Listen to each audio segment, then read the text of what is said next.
এসে থেকে বাড়ির কাজ নিয়ে এত ব্যস্ত যে ফ্ল্যাটে যাওয়ার সেরকম সময়ই পাই না।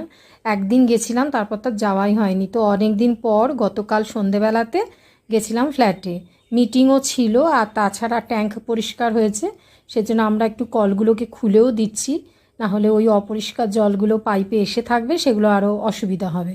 তো যতগুলো কল আছে বিভিন্ন জায়গার কলগুলো খুলে খুলে হাজব্যান্ড দেখছে যে নোংরা জল যেন না বেরোয়। এরকম করতে করতে মানে আর এমনি আমার ফ্ল্যাটটা যেহেতু বন্ধই রয়েছে, অনেক দিন আমরা আসিনি, সমস্ত এই যে ফ্রিজের ওপর, তারপরে পুরো মানে জায়গা জুড়েই নোংরা। নিচে আমি হাঁটছি, পুরো পায়ের মধ্যেও প্রচুর ধুলোবালি। তো ভাবলাম একটু পরিষ্কার করি, কারণ আর সময় হচ্ছে না।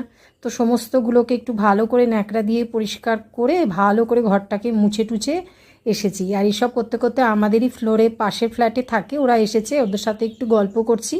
আর ওদের মেয়ে সবে মাত্র মানে স্কুলে ভর্তি হয়েছে আর কি, একদম বাচ্চা, ও কিন্তু ওর কাজ করছে, হোমওয়ার্ক আর কি। সে ড্রয়িং করছে, তারপরে একটু বাদে আবার ওর ম্যাথসের খাতা নিয়ে এসছে। আমরা বড়রা গল্প করছি আর ও কি সুন্দর এগুলো করছে, আমার যে কি ভালো লাগছে।